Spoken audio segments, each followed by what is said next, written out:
All right, James, we talked that Dragon Bet is going to be bang up to date, betting online, I assume an app, that sort of thing. But the sport we touched upon, which is you can't get much more grassroots in horse racing, is point to pointing. Now we also mentioned that the race course is it's not easy at the moment, but point to points appear to be in sort of trouble, especially as hunting's banned anyway. I mean, is there a future in point to points? I'd hope so. I mean, I keep banging the drum about point to points, but if you want to get involved in grassroots sports and what horse racing should be about, it's point to points. It's horses run a field. There's no fanfare, no drunken people. It's the real sport, and we're really lucky in Wales. We've seen some wonderful jockeys come through. There's been a golden generation recently of Jack Tudor, Conor Brace, Lorcan Williams, the Bowen brothers. Too many to name. So yeah, I hope it survives, and I think it will, because I went to some meetings this year and the crowds were huge. People love going to points, and they love the real feel of grassroots sports, and it's important because it feeds the bigger level. And suffered from runners this year, didn't they? At least they did down in Devon and Cornwall. Yeah, same in Wales. I'm hoping it's just a hangover from the kind of pandemic days, and that next year things will get back together. But you need runners. But like I said before, there's undoubtedly a demand. People love going to watch real racing in a field. Get down to it. The markets are lively.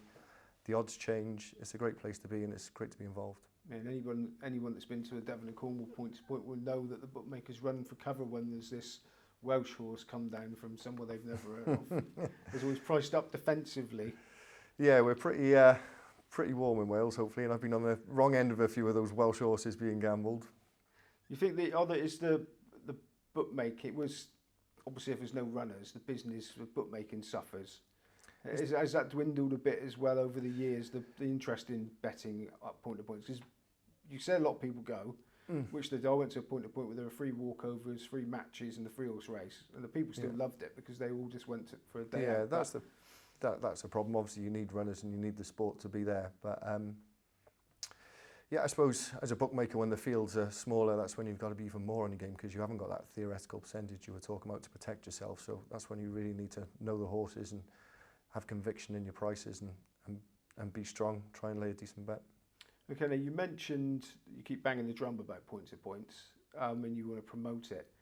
How do you think, is it possible to promote point to pointing to people that aren't interested or don't know about it? I mean, it's a very rural sport. You've got to go to a postcode normally to find it. The amenities are like worse than Glastonbury, but mainly. Yeah. So I mean, how would you're a young man? How would you sell it to somebody to go to a point to point? I think that's part of the appeal. I think just people need to just get people there. Once you've been, there's no one who's ever been to a point to point who doesn't enjoy it. You can be knee deep in mud like Glastonbury, but it's a great atmosphere, and it's just something different and out the ordinary, and something that's real and grassroots, and what's not to love, right?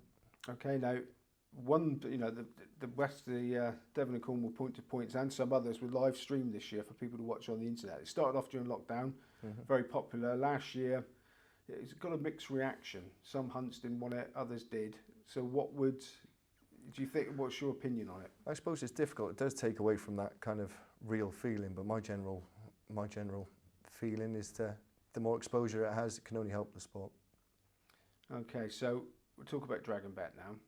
You started up Dragon Bet. You're still going to be online. You're still going to be on course. You're still going to be at the point to points. But you are an innovative family. Are you keeping one step ahead just in case the betting ring's decline is terminal? Well, hopefully, I'm hoping the betting ring decline is not terminal, first of all. I mean, there's still pitches that change hands for big money, hundreds of thousands. But yeah, I suppose it's a case of, well, COVID gave everyone a chance to reassess and think, and that was part of the process. So yes, we're branching out, but we'll still be on the race course, and hopefully staying one step ahead is part of that. Right, now there's lots of online bookmakers out there. Anyone that watches the odds checker grid will see these names appear and disappear at the end of it. You know, they've done that a lot. Some of them owing money, that sort of thing. I mean, how many high profile ones haven't survived, like Sunbet and those sort of ones? So what is your unique selling point going to be to ensure that you do survive?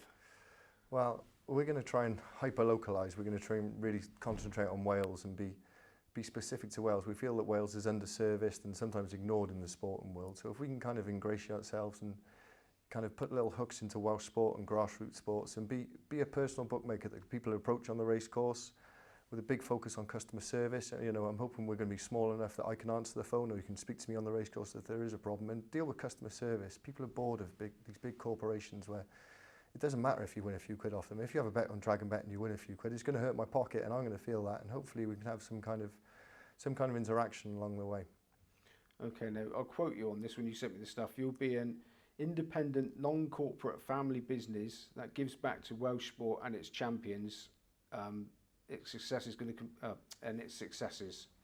So how? I mean, Bet365 price up everything. Don't they? I imagine they price up Welsh sport as well. So, do you think that people's patriotism is going to pull them away from? Well, we can't compete with Bet365 for a start, but we have chosen a platform that offers a lot of markets, and we're quite confident in the platform we've chosen. But we can create markets. Bet365 don't bet on all the things we're going to do. We're going to offer more offers on more Welsh sport than any other bookmaker. So that's the plan. But again, it's down to customer service, and we've got to differentiate by brand. We're going to try and be Wales's bookmaker. That's the plan. It's an evolution from John Lovell Racing, and hopefully something that our dad would be proud of. But customer service be at the forefront, trying to offer different markets. And again, like I said, being a real person, a family business that it matters to. Okay, so what is that you've got on the horizon is setting it up, and that's your unique selling point. But what would you see? You want to grow above being a family run business ultimately, I would imagine. So what is your ultimate vision for Full Dragon Bet? Is there going to be a point where you think, right, we're big enough now, this is it? Well, we'll have to take over China, won't we, with a name like Dragon Bet, I suppose. But no, it's first of all, it's a lifestyle business, but we want it to be a successful business, of course. We want it to be something that's kind of, we had a big discussion whether we keep the name John Lovell or Dragon Bet, and we see it as the evolution of John Lovell, not the closure of it. So hopefully that it'll be a big business, and hopefully it's a big success, but we need to work hard and get involved, and that's the plan anyway. Okay, and you say that you're going to concentrate on making it Welsh specific. So does that mean us poor English people, are you not going to market to us? You're more than welcome. I love spending English money and winning English money. No, it's not. It's a retractable roof. You know, we're trying to involve as many people as we can. It'd be stupid to try and exclude people, but our marketing will be focused in Wales. Okay, now you've quietly relieved bookmakers of plenty in your sticking on days. Are you doubly wise to weeding out the shrewdies? Well, we've always my brother and I have always been at the forefront of trying to find edges and trying to find value. So hopefully that we're kind of wise enough to spot good and bad business as we go along. Are you going to be the same as everybody else and sort of, if you notice that Patrick Veach is opening an account, quickly close it? Are you going to give everybody a spin? Well, it's a business. It's a difficult question because we don't know. It's a business we've got to grow into, but we can't say we're not going to exclude people, obviously, but we're going to take a sensible approach, and hopefully we're a real bookmaker. We want to use our bookmaking roots and stay true to our on-course bookmaking roots. So we'll see, but we're not going to take on the world, but we'll certainly try and give people a good go.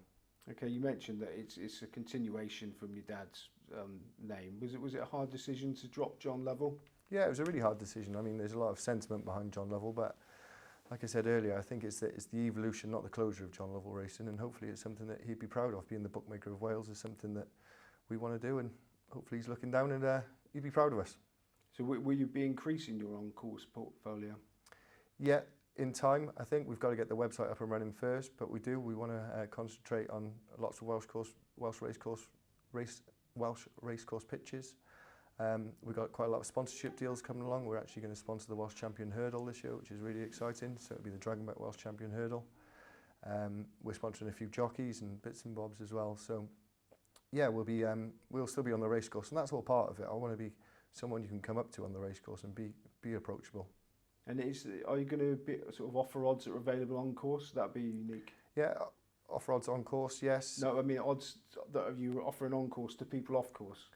Well, industry SPs are a little bit. Yeah, well, you can see here today at Chaps, though. Yeah, we'll have our own prices. We'll be doing our own markets. So yeah, things will be a bit different that way. Okay. Going back to the betting ring for a bit, it's facing a challenging time at the moment. Do you think the betting ring has to evolve to survive at the moment, or is it sort of evolved enough? I wouldn't say it's evolved enough. Things have always got to change, but there's a great product on the racecourse. People love coming to the racecourse and having a bet with bookmakers. I mean, you look today, and we were talking there about the industry SPs. A lot of the prices are vastly different. So if you want to come to the racecourse, bet in cash, have a decent bet, no affordability checks, prices that aren't short of the front of the market, then come here. It's a good product that we have here on the racecourse. It needs to be championed. And are there any improvements that you'd like to see? I'd always love, I think, as bookmakers, we've got a history of not working with each other and not working with the racecourse enough. So perhaps we could get more involved with the racecourses. We've both got a common aim, which is getting people through the door. Once people come through the door, they love having a bet with the bookmaker. So if we can work with the racecourses, sensible pricing, sensible offers, good customer service as well, then things will be good. Now, I think it's different here at Chepstow, where they appear to embrace the bookmakers, but a lot of racecourses seem to almost resent them being there. Do you get the same feeling? Is half the problem the fact that racecourses don't support you?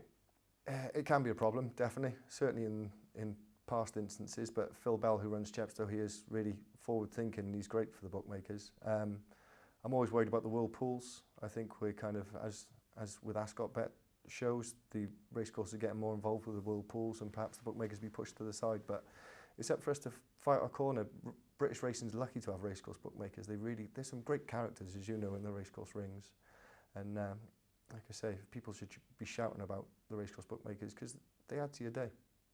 And finally, innovative, like we say. Have you got any sort of ideas in the back of your mind that are going above and beyond what you're already doing? I think that'd be beyond my pay grade, Simon. But no, like I say, there's a good product on the racecourse. It just needs to be, people need to know about it and get involved with it.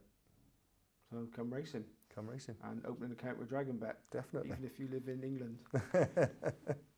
And there's Welsh language as well. So if you're Welsh language, there you go. Brilliant, James Lovell. Thank you very much. Thanks, Simon. Cheers.